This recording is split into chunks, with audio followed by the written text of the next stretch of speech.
नमस्कार दोस्तों, आपका स्वागत है कोडर्स क्लब में। मेरा नाम है हर्ष मेहता और इस वीडियो में हम बात करने वाले हैं कि डेटा टाइप्स और वेरिएबल क्या है जावा में। तो डेटा टाइप्स को समझने के पहले आपको पता होना चाहिए कि डेटा क्या है। तो data is a set of values जो कि इंफॉर्मेशन प्रोवाइड करने के लिए यूज होता है। सपोज मैंने आपको पूछा कि आपकी बर्थ डेट क्या है, तो आपकी तरफ से कोई एक स्पेसिफिक डेट आएगी जो कि एक इंफॉर्मेशन प्रोवाइड करेगी मुझे कि आपकी बर्थ डेट क्या है, जो कि एक डेटा है। तो वैसे ही तो जहाँ में डेटा टाइप को हम यूज करते हैं कि जो डेटा हमने प्रोवाइड किया है वो किस टाइप का होता है।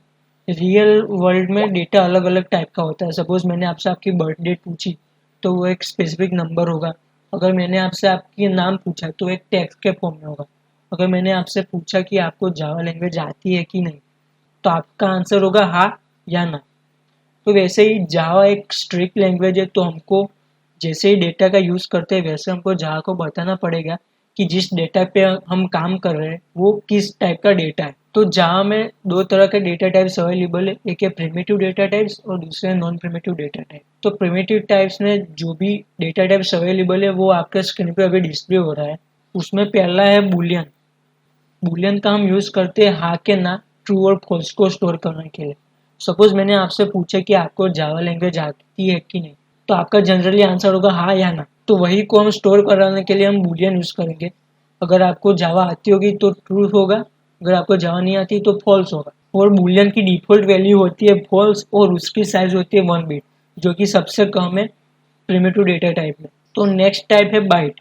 बाइट का यूज करते हैं हम न्यूमेरिकल वैल्यू स्टोर करने के लिए। बाइट की रेंज है -128 टू +127। उसकी डिफॉल्ट वैल्यू होती है न्यूमेरिकल 0 और उसकी साइज होती है 1 बाइट। उसके बाद आता है कैर। कैर डेटा टाइप का हम यूज करते हैं कोई सिंगल वैल्यू कैरेक्टर को स्टोर करवाने के लिए। सपोज हो गया 0 to 9 डिजिट कोई भी नंबर, या फिर कोई सिंगल डिजिट अल्फाबेट, या फिर सिंगल डिजिट कोई सिंबल।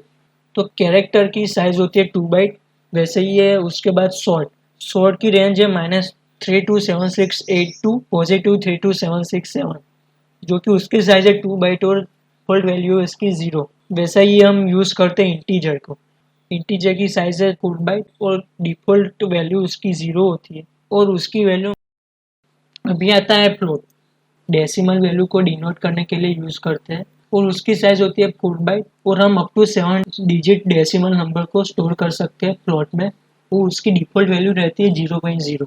लॉन्ग, अगर हम इंटीजर की जो रेंज है उससे ज़्यादा का कोई वैल्यू यूज करना चाहते हैं तो उसके लिए हम लॉन्ग यूज करेंगे। लॉन्ग डिफॉल्ट वैल्यू 0 है, साइज 8 बाइट है और रेंज है अप टू 19 डिजिट, यानी कि बहुत बड़ा नंबर है। तो हम फ्लोट की जो रेंज है उससे ज़्यादा का कोई नंबर लेना चाहते हैं तो हम डबल यूज़ करेंगे। और जावा में अगर आपने कोई भी डेसिमल डिक्लेयर किया है तो वो बाय डिफ़ॉल्ट डबल हो जाता है और उसकी साइज़ रहती है 8 बाइट। और अब हम up to 16 digit decimal number को स्टोर कर सकते हैं डबल। तो ये थी एक प्रिमिटिव डेटा टाइप्स। अभी हम उसके रिगार्डिंग ज़्यादा जानेंगे एक्लिप्स में। तो हम चलते हैं एक्लिप्स में। तो अभी मैं डेटा टाइप का एग्जांपल समझाने के लिए एक नया क्लास बना रहा हूँ। मैं यहाँ पे नाम ले रहा हूँ डेटा टाइप जावा। अभी आप यहाँ से ही public static void main method create कर सकते हैं, जो हमने प्रीवियस वीडियो में मैन्युअली किया था। ये ऑटोमेटिकली क्रिएट हो जाएगा। ये देखिए, आप ये डिलीट कर सकते हैं, इसकी कोई ज़रूरत नहीं है। अभी हम बात करते हैं वेरिएबल के बारे में। तो वेरिएबल एक मेमोरी का पार्ट होता है जिसके अंदर हम डेटा को रख सकते हैं। तो जैसे डेटा का टाइप होता है वैसे ही हम वेरिएबल क्रिएट करने के लिए भी वेरिएबल को एक डेटा टाइप से असाइन करेंगे, ताकि वो पर्टिकुलर डेटा टाइप वाले वैल्यू को ही हम वेरिएबल के अंदर रख सके। तो वेरिएबल क्रिएट करने के लिए आपको पहले जो डेटा आपको वेरिएबल में रखना है उसकी डेटा टाइप निकलनी पड़ेगी। सपोज मैं यहाँ इंटीजर का वेरिएबल क्रिएट कर रहा हूँ तो मैं यहाँ पे लिखूंगा इंट। उसके बाद वेरिएबल का नाम लिखना है। वेरिएबल का मैं यहाँ पे आप कुछ भी रख सकते हैं, मैं यहाँ पे सिंपली ए रख रहा हूँ। उसके बाद इक्वल टू, उसके बाद आप कोई इंटीजर वैल्यू रख सकते हैं, मैं यहाँ पे लिख रहा हूँ 10। उसके बाद आपको यहाँ पे सेमीकोलन लिखना है, एंटर। अभी मैं यहाँ पे कंसोल पे वेरिएबल ए की वैल्यू प्रिंट करवा रहा हूँ।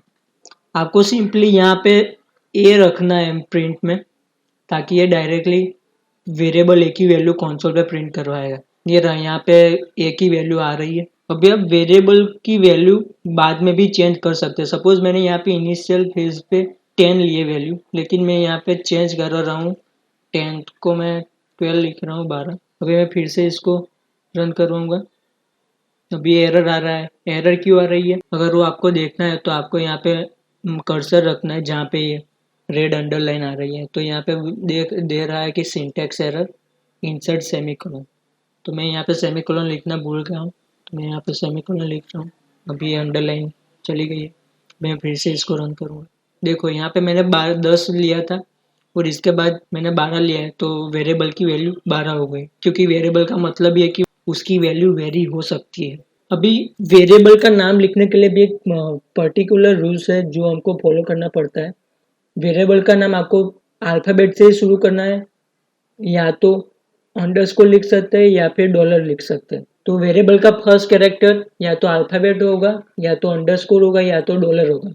उसके बाद आप कोई भी नंबर भी लिख सकते हैं, सपोज 0 1 2 कुछ भी लिख सकते हो, लेकिन आप नंबर को पहले कैरेक्टर में नहीं लिख सकते। आपको पहला कैरेक्टर डॉलर होना चाहिए, अंडरस्कोर होना चाहिए, या फिर कोई अल्फ़ाबेट वैल्यू होना चाहिए। और डॉलर और अंडरस्कोर के अलावा और कोई भी स्पेशल कीवर्ड एक्सेप्टेबल नहीं है यहाँ पे। सपोज मैं यहाँ पे @ लिख रहा हूँ, तो मुझे यहाँ पे एरर दे रहा है कि @ नहीं ले सकते हम। तो पहला कैरेक्टर एक अल्फ़ाबेट होना चाहिए, या फिर डॉलर होना चाहिए, या फिर अंडरस्कोर होना चाहिए, और बाकी का आप नंबर लिख सकते हैं। मैं यहाँ पे नंबर लिख रहा हूँ A1। उसके बाद मैं यहाँ पे प्रिंट करूँगा इसको system.out.print। उसके बाद मैं यहाँ पे A1 लिख रहा हूँ। तो भी मैं इंटीजर की जगह मैं डबल ले रहा हूँ, डबल A1, और यहाँ पे मैं 10.20 लिख रहा हूँ। मैंने सेव किया तो 10.20 की जगह ये डेसिमल पॉइंट 2 में आ रहा है। अभी मैं क्या करूँगा कि 10.20 निकाल लेता हूँ। तो अभी ये क्या करेगा कि जो इंटीजर वैल्यू है वो डबल में कन्वर्ट हो जाएगी ऑटोमेटिकली, जिसे हम टाइप कास्टिंग कहते हैं। मैंने जैसे प्रिंट किया तो ये देखो नंबर की वैल्यू 10.0 आ रही है। हमने यहाँ पे 10 लिखा है। कि ऐसा क्यों होता है? यहाँ पे 10 है वो इंटीजर है। अभी इंटीजर की साइज कितनी होती है? 4 बाइट। और डबल की कितनी होती है? 8 बाइट। तो हम 4 बाइट को 8 बाइट के अंदर रख सकते हैं। सपोज आपके हार्ड ड्राइव में 2 GB की जगह खाली है और आपके पास 1 GB की मूवी है, तो आप 2 GB के अंदर 1 GB की मूवी रख सकते हो, है ना? तो बस वैसे ही इसमें ऐसा होता है कि इंटीजर की साइज डबल से कम है तो हम इंटीजर को डबल के अंदर रख सकते हैं। अगर मैं अभी कैरेक्टर को समझाऊँ आपको, तो केयर A1 अब ये 10 को नहीं लेगा, क्योंकि अभी कैरेक्टर को लेना है तो हमको ये सिंगल कोट में लेना पड़ेगा जो भी है वो। और अभी ये न्यूमेरिकल है तो हम इसको नहीं रन कर सकते। इसकी जगह हमको लेना पड़ेगा कोई भी अल्फ़ाबेटिकल या फिर कोई भी सिंबल, कुछ भी ले सकते हैं हम। मैं यहाँ पे प्रिंट कर रहा हूँ @ मैं इसको रन करूँगा। ये देखो @ यहाँ पे आ रहा है। वैसे ही एक बूलियन है जो कि ट्रू फॉल्स के लिए होता है, boolean b equal to true. भी आप यहाँ से भी b कर सकते हैं, और आपको एक वार्निंग देगा कि ये वेरिएबल अभी यूज़ नहीं हुआ है, तो आप इसको निकाल सकते हो। आप सिंपली इसको इग्नोर कीजिएगा। देखो ये ट्रू आ रहा है। अभी मैं यहाँ पे सपोज इसके बाद b की मैं वैल्यू भी चेंज कर रहा हूँ। लेट से b को मैं फॉल्स कर रहा हूँ, तो b की वैल्यू फॉल्स हो गई है। अगर मैं b की जगह कोई और वैल्यू ले रहा हूँ, सपोज 10 लिख रहा हूँ, तो ये आपको एरर देगा कि 10 बीओ बूलियन है, तो आप इंटीजर वैल्यू उसको असाइन नहीं कर सकते। और आपको ये यहाँ पे फिक्स करने का ऑप्शन भी आ रहा है कि आप b को इंटीजर में कन्वर्ट कर दो, तो आप ये सब कर सकते हो। b में 10 की वैल्यू ले सकते हो। तो मैं यहाँ पे कर रहा हूँ, तो ये ऑटोमेटिकली इंटीजर b क्रिएट हो गया है। मैं आपको अंडू कर रहा हूँ। अभी मैं टाइप कास्टिंग के बारे में आपसे बात करूंगा। मैंने जैसे बताया कि आप न्यूमेरिकल इंटीजर को डबल में कन्वर्ट कर सकते हो, लेकिन मैंने आपसे बताया कि आप जब भी कोई भी डेसिमल नंबर क्रिएट करते हो तो डबल डेटा टाइप वाला डेटा बनता है।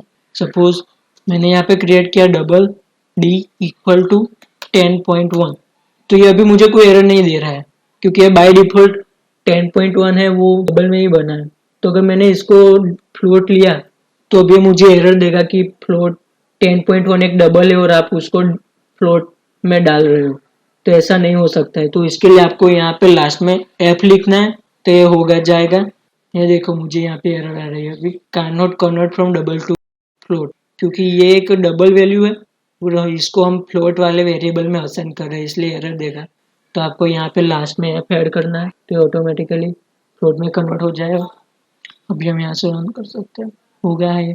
तो सपोज मुझे फ्लोट वाली वैल्यू को इंटीजर में लेना है तो वो कैसे करूँगा। मैंने आपको बताया कि छोटी साइज वाले डेटा टाइप को हम बड़े साइज वाले डेटा टाइप वाले वेरिएबल में असाइन कर सकते हैं, जिसे हम ऑटोमेटिक टाइप कन्वर्जन कहते हैं। लेकिन मुझे बड़े साइज वाले डेटा टाइप को छोटे साइज वाले डेटा टाइप वाले वेरिएबल में असाइन करना है, तो वो मैं कैसे करूँगा। तो मैंने यहाँ पे फ्लोट लिया है और मुझे इसको इंटीजर में कन्वर्ट करना है, तो भी मुझे एरर दे रहा है। ये तो ऑटोमेटिकली नहीं हो सकता, मुझे इसे मैन्युअली करना पड़ेगा। मैन्युअली मैं इसे कैसे कास्ट करूँगा। कास्ट ये होता है कि हम एक डेटा टाइप में से दूसरा डेटा टाइप में कन्वर्ट करते हैं, उसे टाइप कास्टिंग कहते हैं। तो यहाँ पे ऑटोमेटिकली टाइप कास्टिंग नहीं हो रही, तो मुझे यहाँ पे मैन्युअली टाइप कास्टिंग करनी पड़ेगी। मैं यहाँ पे एक ब्रैकेट लिखूंगा, सर्कुलर ब्रैकेट, उसमें मुझे जिस डेटा टाइप में ये कन्वर्ट करना है वैल्यू को, उसमें लिख लूँगा। मैं यहाँ पे लिख रहा हूँ इंटीजर और मैं डी की जगह यहाँ पे आई लिख लेता हूँ। तो ये देखो अभी मेरा फ्लोट वाली वैल्यू इंटीजर में कन्वर्ट हो जाएगी। अभी देखते हैं इसका आउटपुट क्या रहा है। तो ये देखो मैंने यहाँ पे 10.1 लिखा है, तो ये ऑटोमेटिकली डेसिमल वैल्यू पॉइंट निकाल के इसको इंटीजर में कन्वर्ट करके प्रिंट कर रहा है। तो ये टाइप कास्टिंग जावा में।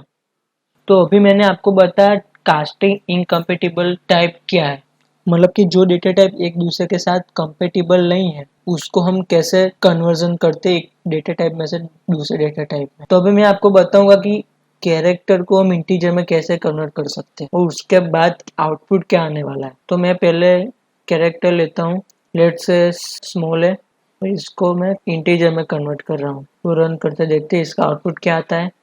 97 फ्रेंड राइट, ऐसा क्यों आ रहा है। हमने तो स्मॉल एल लिखा था, तो 97 क्यों आ रहा है। क्योंकि इसमें जब भी हम कैरेक्टर को इंटीजर में कन्वर्ट करते हैं तब ये कैरेक्टर की आस्की वैल्यू को इंटीजर में कन्वर्ट करता है। तो स्मॉल ए की आस्की वैल्यू 97 है, वैसे ही अगर मैं कैपिटल ए को इंटीजर में कन्वर्ट कर रहा हूँ तो उसका आउटपुट आएगा 65, क्योंकि कैपिटल ए की आस्की वैल्यू 65 है। ये कैपिटल ए का आज के वैल्यू 65 है। तो हम इससे उल्टा भी कर सकते हैं, हम इंटीजर को कैरेक्टर में भी कन्वर्ट कर सकते हैं, जैसे कि कैरेक्टर आई को 97 राइट। 97 इंटीजर वैल्यू ने इसको आज की वैल्यू स्मॉल ए में कन्वर्ट कर दिया। तो हम इंटीजर शॉर्ट और बाइट को ही कैरेक्टर में कन्वर्ट कर सकते हैं और कैरेक्टर को बाइट इंटीजर और शॉर्ट में कन्वर्ट कर सकते हैं। हम डबल या फ्लोट को कैरेक्टर में कन्वर्ट नहीं कर सकते।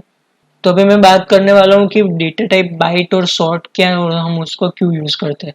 तो सपोज मैंने इंटीजर ए इक्वल टू 5 लिया है, तो 5 तो एक बहुत छोटी वैल्यू है और इंटीजर की साइज है 4 बाइट, मतलब मुझे एक छोटी वैल्यू के लिए 4 बाइट का मेमोरी ब्लॉक अलोकेट करना पड़ता है। तो इससे अच्छा मैं इसको बाइट में भी कन्वर्ट कर सकता हूँ, जो कि सिंगल बाइट वैल्यू है, तो इससे भी हमारा काम हो सकता है और ये काफ़ी मेमोरी एफिशिएंट भी है। तो अगर मैंने सपोज लार्ज वैल्यू ले ली 198 लेट से, तो ये बाइट 198 बाइट में कन्वर्ट नहीं हो सकता है, क्योंकि बाइट की रेंज है -128 टू +127। तो इसके लिए मुझे शॉर्ट लिखना पड़ेगा जिसकी वैल्यू ज़्यादा है बाइट से। तो इसके लिए हम शॉर्ट ले सकते हैं, लेकिन मैंने सपोज कोई और बड़ी वैल्यू ले ली तो ये शॉर्ट में कन्वर्ट नहीं हो सकता है, क्योंकि ये लार्जर वैल्यू है जो कि शॉर्ट की रेंज से बाहर है। क्योंकि शॉर्ट की रेंज है -327682326767, जो कि इसकी रेंज के बाहर है, तो हमको इसके लिए इंटीजर लेना पड़ेगा। अभी मैंने सपोज इससे भी हायर वैल्यू ले ली है, तो ये इंटीजर इस वैल्यू को स्टोर नहीं कर सकता है, क्योंकि इंटीजर की रेंज इससे कम है। तो इसके लिए हमको इसे लॉन्ग में कन्वर्ट करना पड़ेगा और एट द एंड हमें लॉन्ग के लिए लास्ट में एल भी लिखना पड़ेगा ताकि ये लॉन्ग में कन्वर्ट कर सके। तो अभी मैं इस कोड को रन कर रहा हूँ और यहाँ पे ये लॉन्ग वैल्यू प्रिंट हो रही है। तो आप खुद से वेरिएबल बना के उसको एक डेटा टाइप में से दूसरे डेटा टाइप में कास्ट करने का प्रैक्टिस कीजिए। तो इस वीडियो में हमने प्रिमिटिव डेटा टाइप के बारे में बात की है। तो आई होप आपको ये वीडियो पसंद आया होगा। अगर आपका कोई सवाल या सुझाव हो तो आप नीचे कमेंट सेक्शन में पूछ सकते हैं। तो अगर आपको ये वीडियो पसंद आया हो तो इसको लाइक कीजिएगा, शेयर कीजिएगा। अगर आपने अभी तक चैनल को सब्सक्राइब नहीं किया है तो सब्सक्राइब कर दीजिएगा। Thank you.